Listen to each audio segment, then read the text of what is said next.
Fish breeding side hustle. It's the end of week 22 and it's the end of another month. Now, we started off the month of May with one real goal in mind, and that was to successfully produce some baby Kohaku swordtails. So how did we go with that? Haha, success! Check these out, baby Kohaku swordtails. Aren't they stunning? It is so good to see babies swimming around after months of trial and error. So we tried 3 different methods to produce these little stunners, and let's go check out and see which one actually worked for us. Now, I honestly thought having them just in a nice big, breeding tub with plenty of rocks, plenty of timber, plenty of plant life, that they'd successfully breed in here. As you can see, there's a bunch of plants, a bunch of timber, bunch of everything for the bubs to hide in. But 6 weeks, 2 months of that, and still no bubs. So what we done during the month of May was we tried 3 different ways.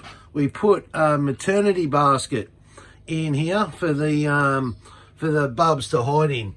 So that was method 1. Method 2 was same sort of setup, but in a smaller scale.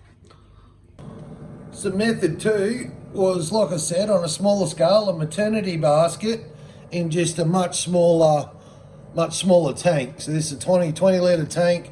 The maternity basket took up most of the top, and the Kohaku swordtail was free to swim down the bottom.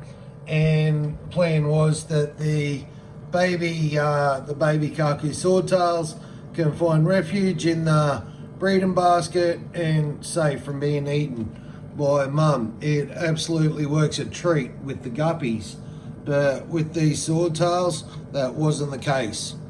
So what was the successful method? Here she is, the winning method. We said right at the start of the fish breeding journey, we're going to stick with the KISS motto, keep it simple, stupid. And that has definitely worked for us here. All we've got the maternity basket nestled away in a tight little tub. Plan is, girls go in here a couple of days before they're due to give birth. When they do give birth, the bubs will fall through those slits there, down into this little catchment. We spot the bubs, know that mum's done. She can go back out to the front to the breeding tub, and we'll just harvest the bubs from here. So we've done it once. If we can do it, another 2 or 3 times, because we've got 3 more girls set up. If we can produce it again, well, then we'll go and spend the money on the albino Kohakus. Until then, we'll just keep practicing with the classics. Now, lids. Why have I got the lids on here? Well, I have noticed when you put the mums in there by themselves, they will stress a bit and they will jump. So the lid's just a safety. All right, we're all caught up on the Kohaku breeding project. Let's move on to guppies. On the guppy front, we had a problem this month, and our Tux Dragons did not prove out to be Tux Dragons. If you know your guppies, you can see that that is definitely not a Tux Dragon.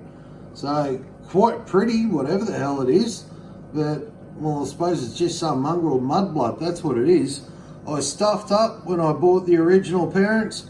I bought them from a pet shop instead of a reputable breeder, and we are paying the price for it, people.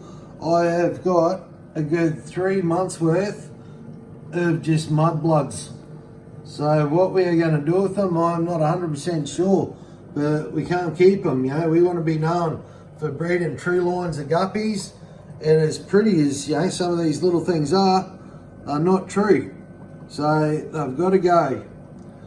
But that's the unfortunate part of the guppies for the month was, we lost our Tux Dragon line.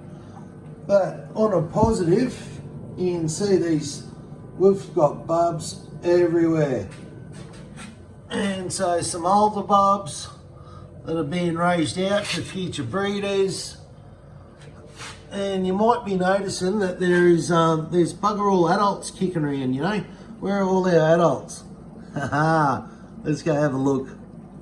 It's happening, guys. Our future fish breeding room is starting to take shape, and we are starting to move animals in.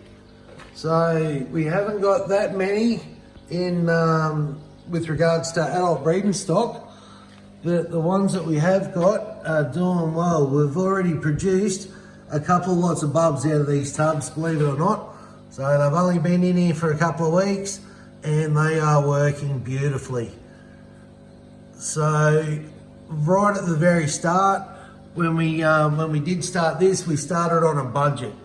And with the breeding stock, we only got a pair of this and a trio of that. So plan was to slowly breed up the numbers and then move the numbers into here. Well, that's slowly been happening. We've got, what breeding stock we have got left has been moved in and the numbers are being raised out next door. So within the next month or two, hopefully we'll have these filled right up with, with future breeders. Now, when I say filled right up, I think the goal is to have like maybe 10 females, maybe a dozen at the most, and then 3 males or so in each one. Now, I know she's lacking on plant life, and again, that comes down to budget. We are slowly moving plants in here, but we're not going out and buying plants. We're just using what works well here. So this sort of plant, I'm not 100% sure what it is. It seems to be growing really well. So we're harvesting a bunch of that. You've got the hornwort, NZ bub swimming around. How cool is that? We've got Java moss that I'm going through, tearing apart, gluing that to different stones. So, this will fill up eventually with the plant life. But again, we're doing it all on a budget. But she is slowly coming together for us, people. Love it. All right, moving on. Now you notice I've got the discus back in the community tank. And as much fun as it was trying to breed those guys, and we did get 2 successful lots of eggs out, sadly no bubs. I want to finish setting up the guppies. So I've got to take the breeding cubes down. I want to put this 5th IBC in place, and we got to finish setting the guppies up. That's what we want to be known for. So the discus are on a bit of a standstill at the moment.